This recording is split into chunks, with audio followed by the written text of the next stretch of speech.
Elon, let's talk a little bit about the future of these young people over here. If they were to ask you about career advice, what sectors do you think are going to be most exciting, most in demand? Sure. Well, I think some of it's going to sound pretty obvious. Artificial intelligence will obviously be very significant in all fields. Self-driving. Ya, kalian nggak salah dengar. Tadi Nadiem Makarim tuh baru aja minta wejangan atau nasihat karir dari seorang Elon Musk untuk generasi muda Indonesia. Dan jawaban dari Elon Musk salah satunya adalah menguasai artificial intelligence atau AI.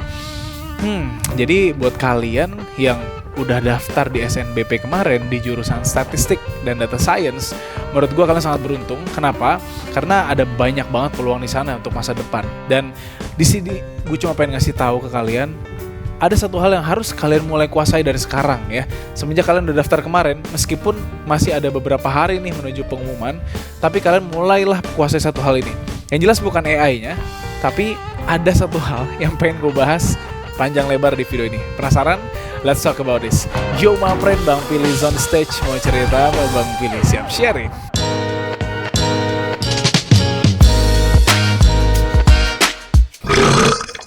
Oke, jadi gue syuting 23.41, hampir jam 12 malam. Ya kayak orang-orang tahu juga ya, kalau cowok ngobrol di atas jam 10 itu obrolan bukan main-main bro. Ini udah masalah serius ya. Jadi malam ini gue pengen cukup panjang lebar, mungkin bisa jadi hampir setengah jam mungkin video gue. Gue cuma pengen membahas tentang ada satu hal yang sangat penting buat kalian kuasai. Ini untuk mapren-mapren yang pengen mulai persiapan untuk kuliah nanti di jurusan statistika. Mudah-mudahan keterima ya via jalur SNBP ini, atau kalau yang enggak juga nanti bisa di SNBT dan jalur-jalur lainnya ya. Oke, gue akan mulai dengan kasih tahu ke mapren-mapren dulu. Kalau Elon Musk itu backgroundnya bukan jurusan statistik atau data science ya. Dia kelahiran tahun 71. Umurnya udah 50-an tahun ya, seumuran orang tua gue. Oh ya, gue sambil baca banyak contekan gue ya, karena ini ilmunya lumayan dalam ya, gue gak bisa hafal semua. Jadi si Elon Musk itu dia punya double degree atau S1-nya tuh punya 2 gelar, yaitu di ekonomi dan di fisika. Gak ada hubungannya sama data science ya, bukan matematik, bukan computer science gitu. Terus dia juga pernah ikut PhD, jadi dia gak punya gelar S2 kalau menurut Google ya. Dia pernah ikut PhD di Stanford University, tapi waktu itu cabut di tengah jalan ya. Jadi kasusnya mirip-mirip Mark Zuckerberg gitu ya. Orang-orang anggapnya wow, dia sukses bahkan dengan riwayat kuliah yang buruk. Tapi ya mereka orang sukses gitu. Kalian dan gua tidak seperti mereka gitu ya. Jadi kenapa jadi mereka? Tidak seperti mereka. Jadi jangan ambil itunya. Cuman yang pengen gua kasih tahu adalah si Elon Musk ini, gue masih ngomongin sejarahnya ya. Elon Musk ini dia tuh punya expertise yang luar biasa, karena dari umur 9 tahun dia otodidak belajar programming, dan akhirnya di usia dia ke 12 tahun, sekitar tahun 1983, nggak ada catatan resminya sih bulan apa, dia menjual hasil belajarnya itu dalam bentuk game di PC atau di komputer, yang kalau gue nggak salah baca itu namanya adalah Blastar, atau ngomong gimana ya, Blastar itu temanya outer space atau luar angkasa. Waktu itu dia jual ke sebuah majalah game dengan harga kurang lebih $500 ya. $500 itu kalau gua hitung pakai CPI inflation calculator di bls.gov websitenya, kalau $500 di bulan Januari tahun 83 dihitung ke Januari 2025 itu di tahun ini, itu sekitar nilainya itu adalah buying powernya sekitar $1.624. Jadi udah naik lebih dari 3 kali lipat lah valuasinya. Dan kalau gua hitung dengan xe.com ya, $1.624,08 tadi itu kalau di-convert ke rupiah adalah 26.520.000. Ya 26 juta lah ya. Jadi memang angkanya nggak gede ya, tapi menurut gua untuk seorang anak 12 tahun belajar programming otodidak bisa jual game di tahun 83. Kalau sekarang juga di-convert memang cuma 26.500.000, tapi menurut gua itu it's a big amount of money ya. bukan masalah maninya sih, tapi lebih ke masalah gimana sih seorang anak ajaib ini bisa belajar otodidak dan ngasilin duit di umur yang masih 12 tahun gitu ya. Ya itu sangat mind blowing. Oke, kita kembali lagi ke ngomongin si Elon Musk tadi ya. Elon Musk juga ya lu semua tahu ya pasti dia CEO dari Tesla, yaitu producer atau ya pengembang mobil autopilot. Jadi dia bisa jalan sendiri, ngerem sendiri, bisa tahu di depan ada siapa, ada mobil kah, ada belok kan dan segala macem. Dia bisa ngendarain sendiri tanpa lu harus mengendarai mobilnya gitu. Jadi mungkin kasarnya lu nggak perlu yang namanya tes SIM A dulu gitu ya kalau di kita. Itu lu bisa ada di mobil itu gitu tanpa memiliki resiko kecelakaan yang tinggi. Dan ya lu sendiri tahu dia dengan perusahaannya yang satu lagi ya, namanya apa sih gue lupa tuh, dia produksi yang namanya Starlink. Nah ini Starlink nih sempat heboh juga tahun lalu kan, dia di bulan Mei kalau nggak salah tanggal 19 diresmikan masuk ke Indonesia. Itu diresmikannya kalau gue nggak salah baca juga di Puskesmas di daerah Denpasar, Bali gitu ya. Ya meskipun banyak banget kontroversinya dan gue nggak tahu seberapa banyak sekarang usernya, tapi intinya adalah di balik semua kesuksesan si Elon Musk tadi bikin dia Teslanya, Starlinknya, dan bahkan dulu bikin game Blasternya tadi, itu dia bisa meraih kesuksesan karena tentunya ya kemampuan teknikal dia. Mungkin background dia di fisika itu bisa bikin pola pikir dia berbeda gitu ya dibandingkan orang-orang yang lain gitu, sehingga bisa menerapkan ilmu teknologi yang canggih. Kemudian background dia di ekonomi juga mungkin bisa bikin dia tahu perkembangan dunia ke arah mana. Jadi dia tahu nih, gue harus masuk ke sektor mana nih supaya bisa jadi bisnismen yang bagus, produk gue bisa dibeli sama orang-orang dan lain sebagainya. Tapi di luar itu ada satu hal yang tadi gue bilang di depan ya di video awal gue tadi, yang merupakan kunci menurut gue ya. Selain kemampuan teknikal, dia mensupport technical skills-nya dengan sebuah soft skill yang kadang underrated, yaitu adalah communication skill atau kemampuan komunikasi, which is salah satu bentuknya adalah presentation skill. Jadi gimana cara lu bisa ngomong ke orang, ngeyakinin kalau Starlink lu itu sangat bagus, meskipun punya harga yang kalau gua nggak salah baca juga tadi ya hampir 1 juta per bulan untuk langganan ya. Tapi gua nggak tahu, please correct me if I'm wrong di kolom komen. Itu untuk paketan yang mana gua nggak tahu. Gua nggak pakai Starlink soalnya ya. Saat ini masih pakai IndiHome. Oke, anyway, itu sih menurut gua yang menjadi kuncinya gitu. Dia punya skill komunikasi yang bagus sehingga orang-orang percaya sama apa yang dia produce gitu ya. Yang dilihat adalah value yang bisa didapat sama konsumen, bukan value secara price atau harganya aja gitu. Ya, video gue nggak akan berhenti di sini tentunya. Itu baru poin pertama ya.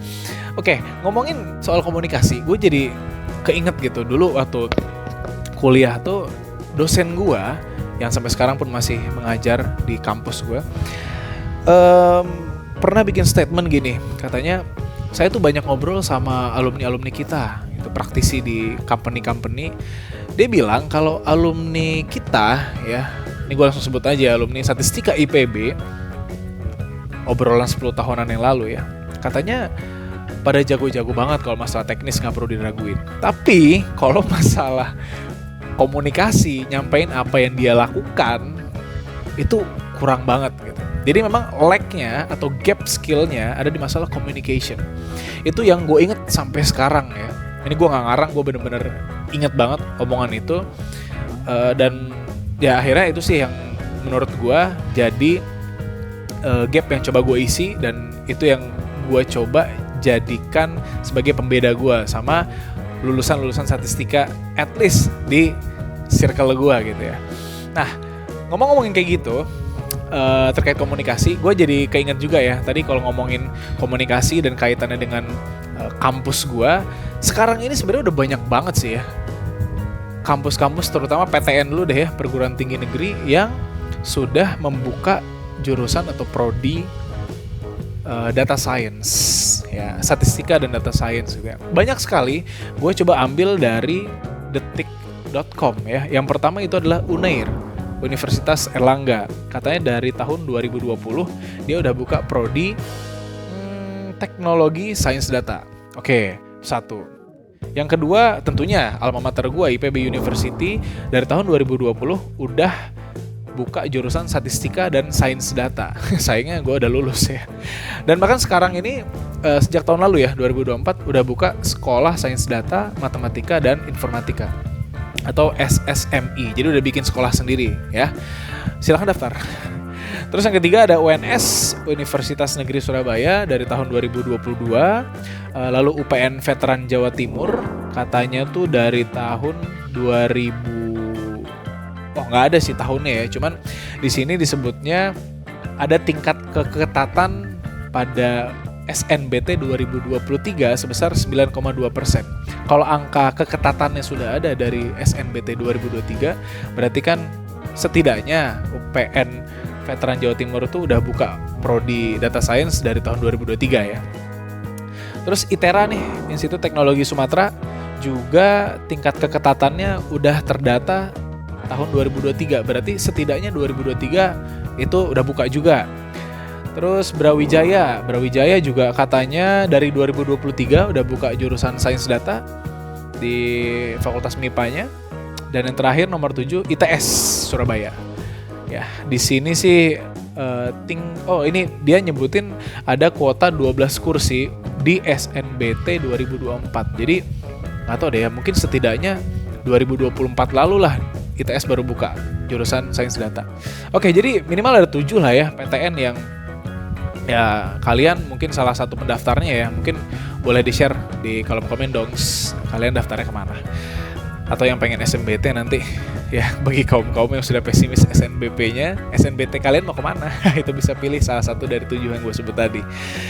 Oke, jadi dengan banyaknya muncul jurusan sains data terutama di 3-5 tahun terakhir, itu udah nunjukin bahwa kalangan akademisi terutama PTN itu udah sangat melek tentang pentingnya data science, which is salah satunya adalah AI yang diomongin sama si Elon Musk di tahun 2022, sekitar 3 tahun yang lalu ya. Jadi udah sangat melek dengan data science dan AI. Nah, ngomongin data science ya, gue sempat bikin postingan di LinkedIn. Kalian, gue sambil liatin apa yang pernah gue tulis ya di LinkedIn gue. Jadi gue pernah bahas tentang LinkedIn itu, kalau lu pernah dengar, bukan LinkedIn, data science. Kalau lu pernah dengar ada istilah data science Venn diagram.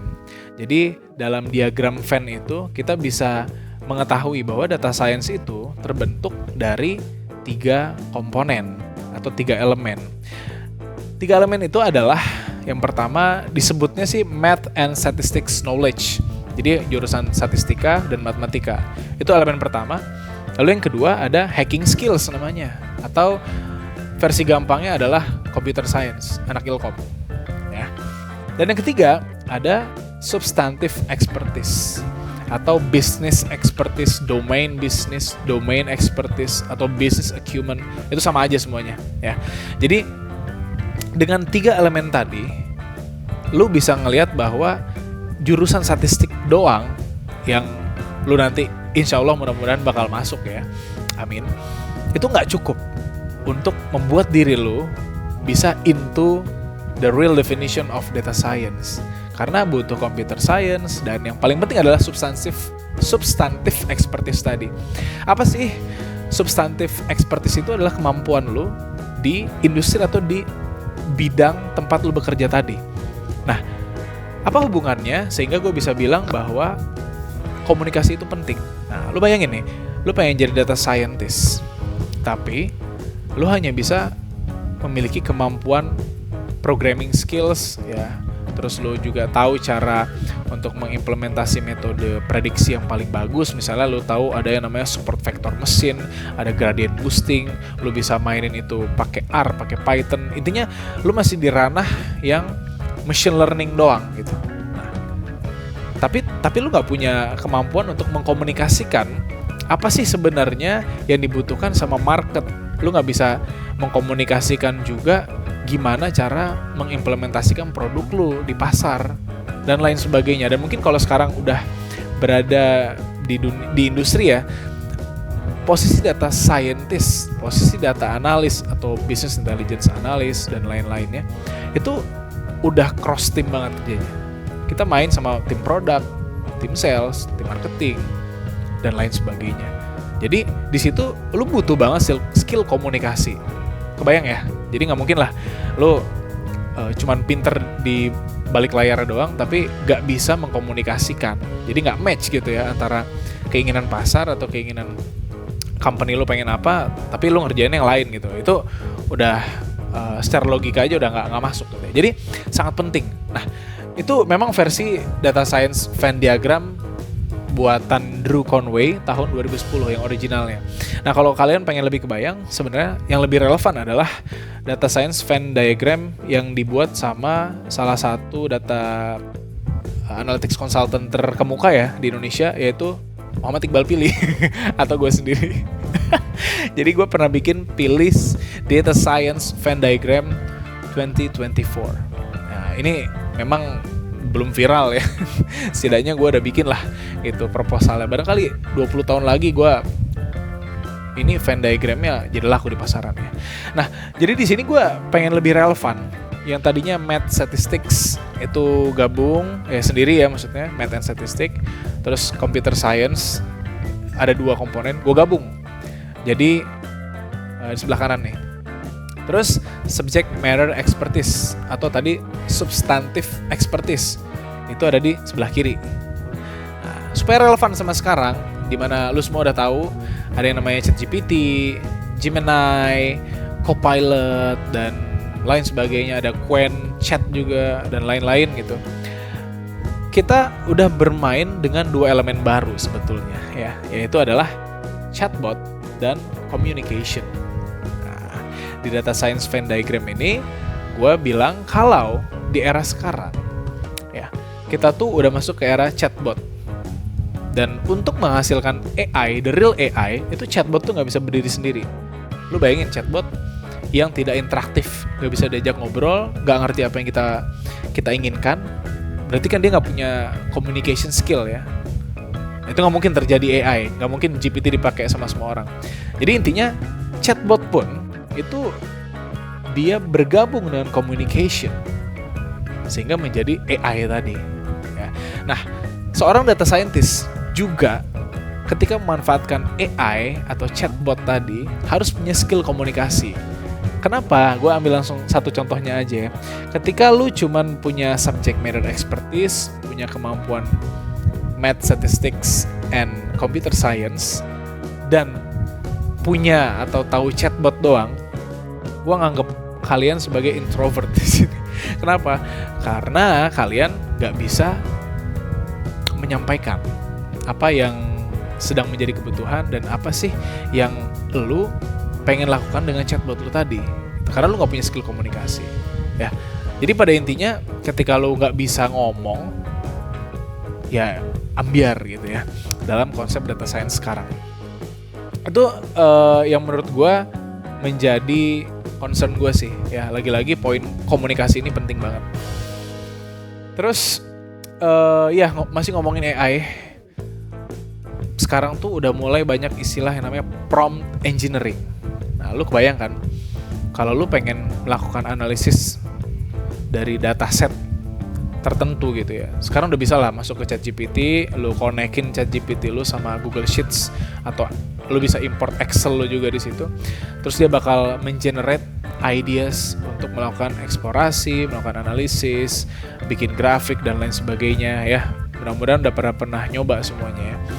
Tapi ketika lu melakukan prompting atau ya menginstruksikan ChatGPT ngobrol sama GPT-nya dengan prompt atau kalimat yang kurang jelas, maka nanti ujung-ujungnya dia nggak bisa mengeksekusi sesuai dengan apa yang ada di kepala lu ya. That's why communication skill sangat penting. Itu poin pertama. Poin keduanya adalah ketika lu nggak punya skill komunikasi, maka ngaruhnya adalah lu nggak punya sense untuk berpikir kreatif. Apa sih maksudnya gini?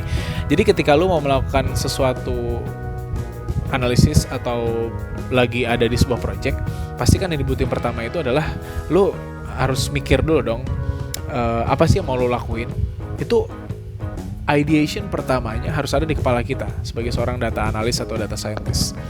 Kalau lo kosongan banget di kepala, terus tiba-tiba langsung minta ChatGPT untuk mengenerate ideas apa aja yang harus gue lakukan dengan dataset ini, ya pada akhirnya sisi kreativitas lo yang berada di otak kanan itu jadi lemah. Apa efeknya? Ya sebenarnya efek jangka pendeknya setidaknya ketika lo ditanya tentang alasan kenapa lo ngangkat POV analisis ini sama user lo lah atau sama rekan setim lo bakal bingung gitu karena semua idenya dari ChatGPT. Efek long termnya adalah nanti otak otak kanan lo lemah, otak kiri lo berat, bisa sengklek gitu enggak ya? Bisa. Jadi harus balance gitu karena nanti ujung-ujungnya ketika kreativitas lu nggak terasah, efek long termnya adalah lu jadi ketergantungan sama AI gitu. Dan akhirnya kalau ketergantungan sama AI, ya posisi kita bisa tergusur gitu ya. Ketakutan kita selama ini yang masih banyak di-counter sama orang-orang di webinar yang bilang, ya AI tidak akan bisa fully replace manusia. Tapi kalau manusia-manusia kayak lu yang cuman manfaatin ChatGPT doang untuk bikin semuanya, ya ngapain company ngebayar lu, mending dia bikin program untuk bayar ChatGPT yang premium gitu ya. Ya lebih cepat juga kan gitu. Ya istilah kata lu beban. Oke. Jadi menurut gua itu alasannya. Terus juga mungkin kalian bertanya ya, apa sih yang bikin seorang Bang Pili ini jadi concern banget gitu sama komunikasi. Gue udah sempet bilang di awal tadi, ngomong gak ya? Gue lupa juga. Tapi gue bilang concern gue ke komunikasi ini karena gue punya pengalaman sih sebetulnya. Pengalaman yang akhirnya membawa gue jadi kayak sekarang ya. Tentu gue sekarang udah mulai mendalami banget gitu cara-cara berkomunikasi yang lebih bagus. Ya, pokoknya gue bermanfaatin lah segi komunikasi. Ngomongin pengalaman gue dulu waktu bukan SMA, kenapa jadi SMA ya? Dulu waktu gue kuliah, gue sebenarnya nggak terlalu confident ya untuk ngomong di depan umum. Sampai akhirnya gue mencoba untuk melakukan beberapa hal. Salah satunya adalah gue coba memberanikan diri jadi MC, gue memberanikan diri jadi moderator. Terus apa lagi ya? Kayaknya itu sih ya, memberanikan diri jadi MC dan moderator. Sehingga confident gue untuk ngomong di depan umum itu jadi mulai bertumbuh. Ya tadinya gue bener-bener deg-degan banget sih kalau ngomong di depan ya. Meskipun sampai sekarang kadang deg-degan, cuman lebih bisa dikontrol gitu. Dulu gue melakukan itu. Nah, efeknya apa? Efeknya ya tentu ketika lu punya kesempatan setelah lu lulus kuliah nanti, itu bakal benar-benar kepake banget. Karena kalau nggak dibiasain, menurut gue, lu bakal terjebak di dalam kepribadian lu yang entah itu introvert atau tidak confident kali ya. Itu dua-duanya sama-sama berbahaya sih menurut gue. Dan efek jangka panjangnya, kalian bisa kehilangan kesempatan untuk dapat beberapa posisi pekerjaan, terutama yang lulusan statistika nih ya. Lu bakal nanti dapat lowongan data analis, data scientist, business intelligence analyst, business analyst, dan semuanya butuh skill komunikasi. Kalau nggak percaya silakan lihat ini ya. Oke, gue sempat bikin, ini baru draft artikel gue buat di LinkedIn. Nggak tahu nih kapan nih bakal bisa gue publish karena belum sempat juga. Nah ini kalau lu nggak percaya lu lihat. Ini ada lowongan data scientist dari detik.com. Di sini di highlight expertise in data visualization tools. Data visualization tools. Lu bikin grafik, bikin dashboard, itu semuanya adalah presentasi ya. Kalau nggak percaya, oke lah, di bawahnya nih ada strong communication skills. Untuk jadi data scientist, apa jadi MC nih? Sama aja kan? Lu diminta untuk bisa present, bisa komunikasi. Itu baru satu. Lalu business analyst di BCG, Boston Consulting Group. Ya ini top 4 lah consulting di Indonesia. Pasti ya, ngobrol sama klien butuh apa? Excellent communication. Gila gak sih? Padahal ini cuma untuk ekspektasinya, untuk final year students juga bisa masuk ke sini, tapi ekspektasi dia excellent communication. No debat, lo harus bisa ngomong. Lalu business intelligence specialist di databot. Ini banyak banget poinnya nih. Pokoknya paket combo lengkap ya. Diminta data storytelling, data visualization, visualization tools, communication, listening, and presentation skill. Harus bisa ngomong. Gak percaya? Masih? Oke, gue tambah. Data analis di Traveloka. Butuh proficiency di data visualization tool. Lagi-lagi bikin dashboard. Tapi kalau kurang yakin, lihat nih monggo, excellent communication. Harus bisa ngomong. Masih kurang, satu lagi gue kasih. Junior business analyst di Red Doors. Butuh excellent communication, user satisfaction focus by understanding their needs. Intinya lu harus bisa ngobrol, komunikasi.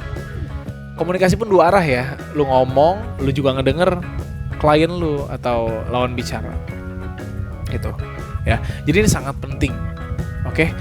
Nah, belajar lagi dari pengalaman gue dulu waktu kuliah, gue sangat amat menyesal sebetulnya dulu pasif banget ya.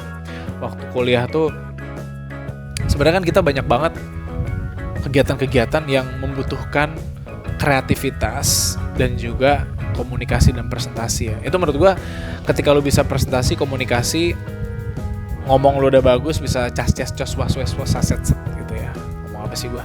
Nah, itu tuh berarti lu punya sisi kreativitas di kepala lu. Karena ngomong kayak gue sekarang kan tanpa skrip ya. Lu bener-bener ngeluarin apa yang ada di kepala lu dan dirangkai dalam bentuk kalimat yang bagus.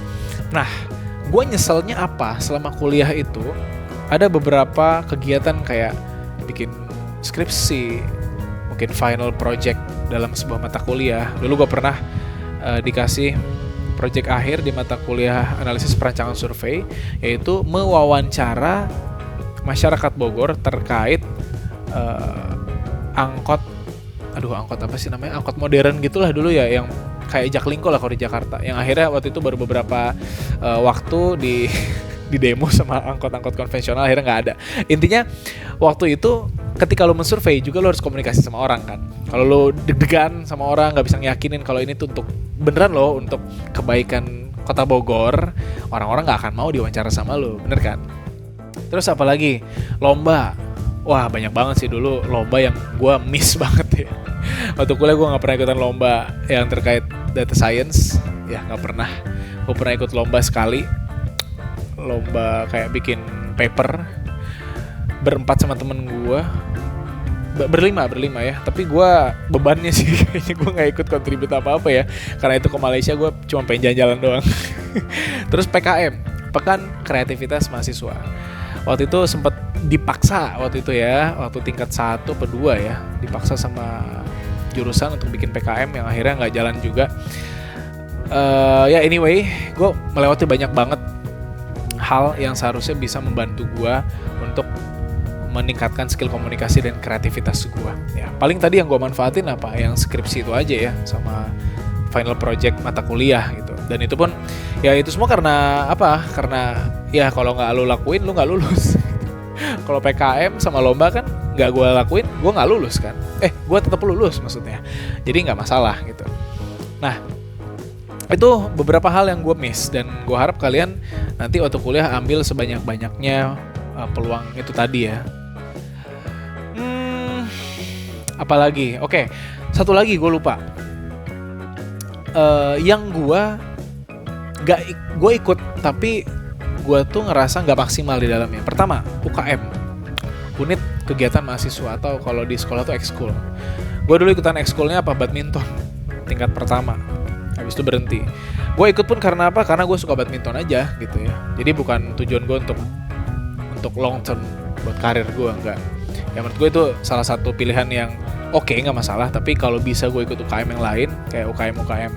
Gue lupa di IPB itu dulu ada UKM apa ya, yang kayak kumpulan mahasiswa-mahasiswa yang suka bisnis itu menurut gue keren banget sih. Coba dulu gue udah melek gitu ya. Tapi ya udahlah ya, udah lewat. Terus organisasi dan kepanitiaan. Organisasi gue ikutan himpunan mahasiswa statistika, tapi ya lagi-lagi gue cuma ikutan doang gitu ya. supaya apa? Supaya ya nggak kosong-kosong banget CV gue ya. Untung waktu itu gue sadar sih. Itu satu. Menurut gue nggak maksimal juga. Kedua, kepanitiaan. Kepanitiaan itu gue ikut beberapa kali, tapi yang pertama kalinya gue ikut yang lumayan gede ya eventnya adalah saat 2017 di tingkat 3. Gue terpaksa juga sebenarnya dipilih sama angkatan gue jadi chief eksekutifnya atau ketua pelaksana statistika RIA. Itu tuh lomba statistika tingkat nasional diikuti oleh mahasiswa atau ya perguruan tinggi di seluruh Indonesia gitu ya. Emang keren banget sih. Gue jadi ketua pelaksananya, gue gak nyangka juga dipaksa waktu itulah di voting sama angkatan gue. Ya semenjak saat itu gue baru mikir gitu ya, anjir gue telat juga nih untuk ikutan kayak gini-gini gitu. Dan akhirnya ikut beberapa penelitian juga sih sampai di tingkat 4 gitu ya.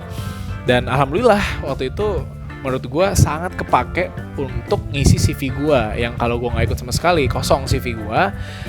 Dan ya jangankan mau bangun networking ya, jangankan mau dilirik sama HRD di luar sana gitu. Menurut gue ketika CV lu nggak ada pengalaman organisasi atau kepanitiaan, ya apa sih yang mau lu banggain gitu. Apalagi kalau IPK lu nggak tinggi-tinggi amat gitu. IPK gue sih lumayan lah 3,72 ya. Tapi menurut gue itu untuk zaman sekarang nggak liat IPK banget sih, rekruter gitu ya. Bahkan kalau kalian juga misalkan nantinya nih, ini buat mapren yang udah menuju tingkat akhir dan ngerasa gue nggak cocok nih untuk jadi data analis gitu ya, gue nggak bisa ngoding dan segala macem, pengen lari ke MT ya, videonya ada nih di sini nih ya, mudah-mudahan gue nggak lupa nih untuk naruh linknya di sini.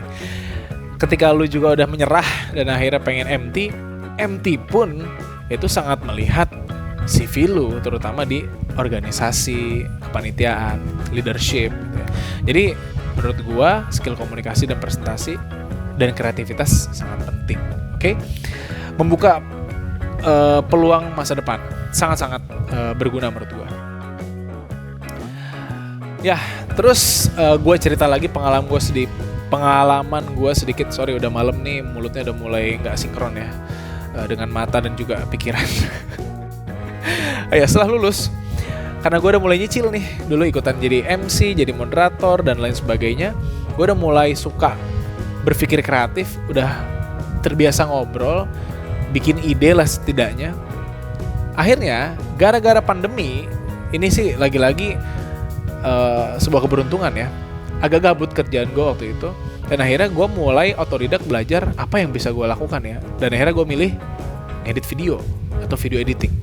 Karena gue dari dulu tuh seneng banget bikin skrip video atau ya bikin apa ya, kayak cerita-cerita yang kayak berbentuk iklan gitu, dan dikemas dengan konsep yang kreatif banget lah menurut gue. Mudah-mudahan menurut kalian juga ya. Tapi anyway, gue akhirnya 2020 tuh bikin bukan bikin sih ya, banyak ikutan video editing competition dan akhirnya dapat lumayan banyak duit sih dari situ ya. Lumayan sih waktu itu buat bantu gue nyicil mobil, dan dari lomba itu juga gue akhirnya dapat bisa ketemu sama Tulus ya, ikutan video klipnya bareng Tulus walaupun jadi figuran. Terus bahkan yang terakhir tuh 2023 gue dapat hadiah dari Kementerian Luar Negeri Indonesia untuk ke Dubai. Akhirnya gue bisa naik ke Burj Khalifa. Asik. Itu gue gak nyangka sih bisa naik ke lantai 124-nya gitu ya. Pokoknya itu semua berawal dari expertise yang dipupuk dari zaman kuliah gitu. Akhirnya berbentuk video editing. Itu salah satunya. Kalau yang sekarang yang masih berjalan itu adalah gue side hustle-nya kan adalah ngajar ya, dari tahun 2022 di Bootcamp Revoyu. Itu sampai sekarang pun sangat kepake gitu ya. Awal ngajar gue masih deg-degan banget, masih suka keringetan gitu, padahal di bawah AC. Sekarang alhamdulillah udah makin biasa. Dan ya sampai bikin konten kayak sekarang gini juga gara-gara gue bisa manfaatkan skill dan expertise gue dalam berkomunikasi. Sama satu lagi, gue udah terbiasa untuk meluapkan yang ada di kepala gue ke dalam bentuk artikel. Gue tulis artikel di LinkedIn. Ya, yang terakhir juga lumayan nih, udah hampir 1000 likes ya. Rekor sih buat gue. Silakan kalau mau lihat LinkedIn gue, cari aja Muhammad Iqbal Pilih. Di situ gue ya pencitraan gue jadi orang bener lah di sana. Oke, pada intinya gue cuma pengen bilang posisi kalian tuh sebagai anak statistika nantinya di dunia kerja itu akan sangat penting dalam decision making perusahaan kalian. Kalau kalian nggak mau untuk mengasah kemampuan komunikasi, siap-siap AI bakal fully replace your position. Kenapa? Karena AI aja, ChatGPT itu punya kemampuan komunikasi. Dia bisa ngerti apa yang lu omongin walaupun lu pakai bahasa yang dicampur-campur, disingkat-singkat tulisannya. Bahkan mungkin kalau lu sendiri baca ulang lu nggak paham maksudnya apa. AI punya kemampuan itu. Kalau lu nggak punya, untuk apa company membayar seorang lu yang nggak bisa memahami bahkan apa yang ada di kepalanya sendiri, nggak bisa lu translate gitu. Jadi AI itu sudah sangat membahayakan menurut gua ya. Sekarang juga udah ada di WhatsApp grup keluarga. Gue ulang ya.